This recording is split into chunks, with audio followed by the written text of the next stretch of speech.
बिस्मिल्लाहिर्रहमानिर्रहीम। नाज़रीन अस्सलाम वालेकुम। मैं हूं आपका मेज़बान साबिर शाकिर वफाकी दारुल हुकूमत इस्लामाबाद से। कुछ ताज़ा तरीन और अहम तरीन खबरें हैं। खबरें बड़ी जुड़ी हुई हैं पॉलिटिक्स से। सियासी मंजरनामा बहुत तेज़ी आ चुकी है और अगले 5-7 दिनों में मज़ीद तेज़ी आ जाएगी जब इमरान खान साहब जो हैं वो रावलपिंडी में आके डेरे डालेंगे और उनको इस्लामाबाद दाखिल नहीं होने दिया जाएगा। तो फिर पिंडी में क्या मंजरनामा पेश करेंगे और क्या कुछ इंकशाफात कर सकते हैं, ये ज़रा समझ आ जाएगी साथियों को, दोस्तों को जो समझते हैं कि इमरान खान साहब अब किस्सा पारीना बन चुके हैं। तो जो ये समझ रहा है कि इमरान खान किस्सा पारीना बन चुका है, मेरा ख्याल है कि वो अहमकों की जन्नत नहीं बल्कि अहमकों की जहन्नुम में रहता है।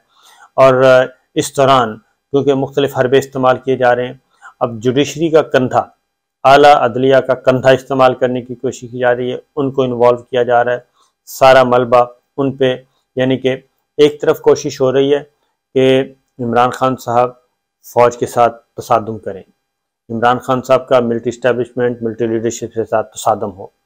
दूसरा मंजरनामा क्या है?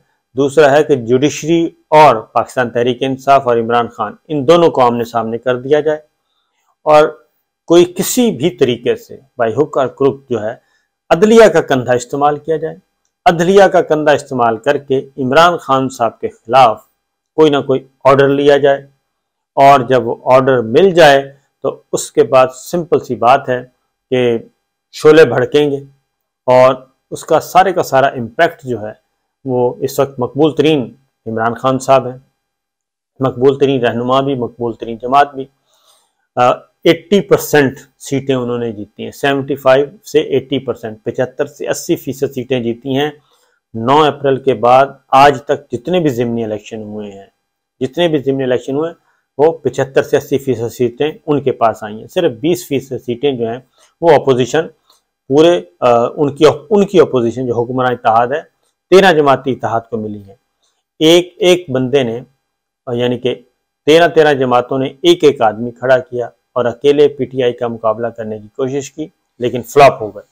और आलमी रिकॉर्ड कायम हो चुका है इमरान खान साहब की मकबूलियत का कि उन्होंने 8 सीटों पे इलेक्शन लड़ा और 7 सीटों पे वो जीत गए। ये है ग्राउंड रियलिटी।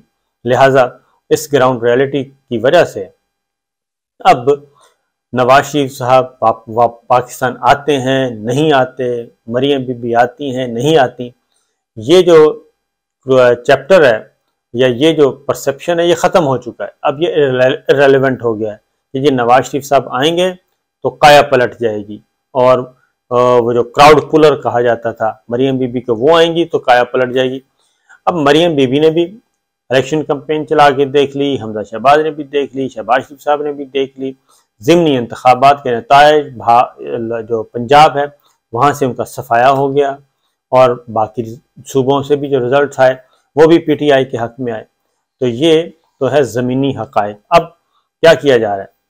अब ये किया जा रहा है कि जी आज़म सवाती की ज़मानत हुई और आज़म सवाती साहब 75 साल बुज़ुर्ग सेनेटर मोहम्मद तरीन, और उनको बेलिबास किया गया।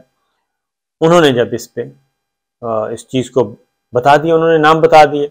अब क्या हो रहा है? अब आज़म सवाती साहब की ज़मानत हुई इस्लामाबाद हाई कोर्ट में दरख्वास्त दायर कर दी गई है कि इनकी ज़मानत मनसूख की जाए। उसका रिज़ल्ट हमें पता ही है कि क्या आना है। बहुत मुश्किल है कि उनकी ज़मानत मनसूख हो, ये मुमकिन नहीं है, क्योंकि मैं अगेन कहूँगा कि ये शरारत क्यों की गई है। ये शरारत इसलिए की गई है कि अदलिया और पाकिस्तान तहरीक इंसाफ आपस में टकराएं और उसके बाद सोशल मीडिया पे कंपेन कोई और लॉन्च करेगा और कहा जाएगा कि ये देखें जी पाकिस्तान तहरीक इंसाफ है, ये उनका सोशल मीडिया सेल है और ये अदलिया के खिलाफ, अदलिया से लड़ाई। दूसरी एक और लड़ाई अदलिया से करवाने की कोशिश की जा रही है और वो है, एक दरख्वास्त दायर की गई है कि 25 मई को इमरान खान साहब ने जो अंडरटेकिंग दी थी वकीलों के ज़रिए, उसकी तौहीन हो गई है। 25 मई आपको मालूम है कितना बड़ा वाक़या हुआ था और लोगों की ना चार दीवारी, ना इज़्ज़त महफूज, इज़्ज़त भी पामाल हुई, जान माल आबरू सब कुछ बर्बाद कर दिया था 25 मई के वाक़े ने। तो उस वक्त एक अंडरटेकिंग दी गई थी, इमरान खान साहब आए थे और वापस चले गए थे और रेड जोन में नहीं आए थे। अब उसमें तौहीन अदालत की दरख्वास्त दायर की गई है कि क्यों ना तौहीन अदालत की कार्रवाई सुप्रीम कोर्ट से करवाएं।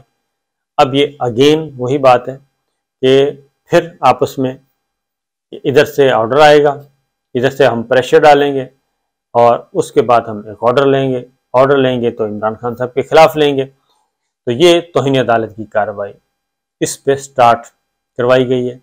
वही बात कि अदलिया और इनको आपस में लड़ाया जाए।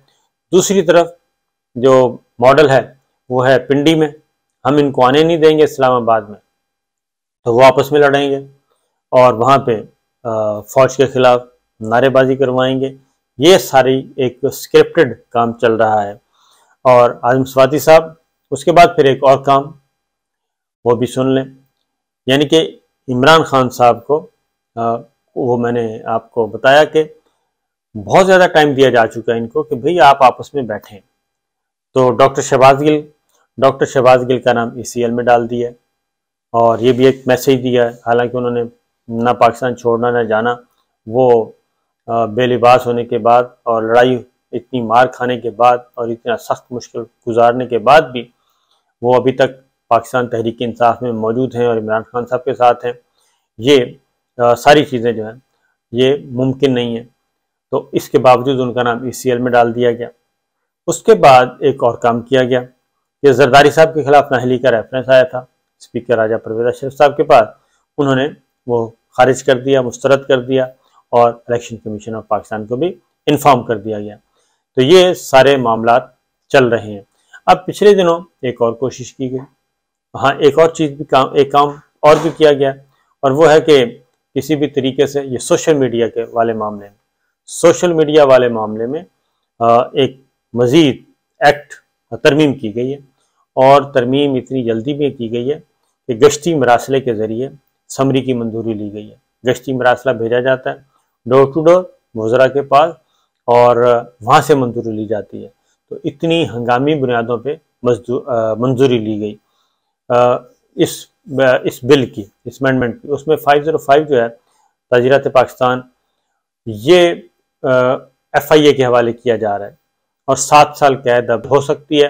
पहले वो नॉर्मल कोर्ट में अब FIA को दे दिया गया और उसमें ट्विटर है आपका, यूट्यूब है आपका, ये इंस्टाग्राम है, फेसबुक है, ये सारे के सारे जितने भी सोशल मीडिया के टूल्स हैं उन पर अगर आप गुफ्तगू करेंगे और कोई गुफ्तगू नागवार गुजरेगी हुकूमत को या हुकूमती इदारों को, तो उस पर जनाब बराह रास्त कार्रवाई और 7 साल कैद और गिरफ्तारियाँ और जेल और मार और पिटाई सब कुछ हुआ करेगा। तो ये एक अमेंडमेंट गश्ती मरासले के ज़रिए मंजूरी ली गई और उसको फौरी तौर पर उस पर शदीद तरीन रद्द अमल आया। और ये पहले भी इमरान खान साहब के ज़माने में भी ये कोशिश की गई थी कि इमरान खान साहब के ज़माने में भी ये सारी चीज़ हो जाए, लेकिन वो भी बेल जो है मुंडे नहीं चढ़ सकी थी और इस्लामाबाद हाई कोर्ट दरमियान में आ गया था और ये चीज़ें जो हैं ये कानून साजी नहीं हो सकी थी। अब अलबत्ता वो कानून साजी हो गई है जी, हो रही है, यानी कि कैबिनेट ने मंजूर किया, लेकिन उस पर रद्द अमल काफ़ी आया है और उसमें जो रद्द अमल आया है उसके फिर बाद उसको रोक लिया गया है। कहा गया है कि हमने रोक लिया है, लेकिन मेरा नहीं ख्याल कि वो कोई इस तरह का चांस बनेगा। ये उसको आगे बढ़ाएंगे। बहरहाल काबीना से मंजूरी और अब जो है वो बिल की सूरत में कौमी असम्बली और सेनेट से मंजूर करवाया जाएगा। ये सब कुछ हो रहा है और अब ये सारे जो मैंने बताया कि फ़ौज के साथ आपस में टकराया जाए, अदलिया के साथ इनको लड़वाया जाए और हम जो बैठे मज़े करें, और DGI और DG ISPR वो कह चुके हैं कि जी हमारा सियासत से कोई ताल्लुक़ नहीं है। तो जब वो कह चुके हैं सियासत से कोई ताल्लुक़ नहीं है, लेकिन दूसरी जानिब 245 के तहत फ़ौज को भी बुलाया जा रहा है। फ़ौज को बुलाएं पिंडी में, एक तो पिंडी से ना आने दें, उसके बाद फ़ौज को बुला लें, फ़ौज का और उसका आपस में तसादुम करवाया जाए, टकराव करवाया जाए। रेंजर्स भी वैसे पार्ट ऑफ फ़ौज होती है और लेकिन उसका फिर थोड़ी सी शिद्दत कम है। इस दफ़ा मैं आपको बता दूं जी कि राना सनाउल्लाह साहब तो कोई ऐसा काम नहीं कर रहे कि जिससे सूरत हाल नॉर्मल हो और पीसफुल और ये गैर यकीनी सूरत ख़त्म हो, बल्कि वो तो हर वो काम कर रहे हैं रोज़ाना जलती पर वो तेल छिड़कते हैं और आग भड़कती है। तो ये चल रहा है। इसको आई थिंक हमारी जो मिलिट्री लीडरशिप और मिलिट्री इस्टेब्लिशमेंट है, इन सारी चीज़ों को समझ चुकी है कि मामला जो है वो इतना सादा नहीं है। और ये जो मरासला सरकार है, ख़ासतौर पे मुस्लिम लीग नवाज, ये इतनी सादा नहीं है जितनी हमें नज़र आ रही है। और मैं तो ये कहूँगा, इतनी सादा कैसे हो सकती है जी, कि उन्होंने आपको गालियाँ भी दी, आपको धमकियाँ भी दी, आपके खिलाफ कंपेन भी की, आपके ऑडियोज़ वीडियोज़ को भी इस्तेमाल किया, इस हद तक ब्लैकमेल किया। और उस ब्लैकमेलिंग के नतीजे में उन्होंने एक इतना बड़ा NRO-2 आपसे ले लिया कि कुछ तसव्वुर भी नहीं कर सकता था कि जो लोग गालियां देते हों और खुलेआम धमकियां देते हों, खुलेआम जलसों में खड़े होकर ललकारते हों और बाकायदा उस पर और संगीन तरीन इल्ज़ामात लगाते हों, उनको दोबारा इक़्तिदार मिल जाएगा।